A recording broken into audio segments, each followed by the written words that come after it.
When we make this cabinet in our Wood Router Essentials class, we're going to use a variety of different types of joinery, all made either with a handheld router or at the router table, including rabbets, some dados. We're also going to use templates to make some decorative details like this OG at the bottom, this arched top.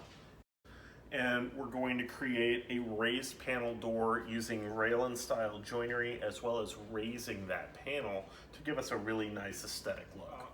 Small hanging cabinets like this are great for a variety of different uses. They can simply be decorative.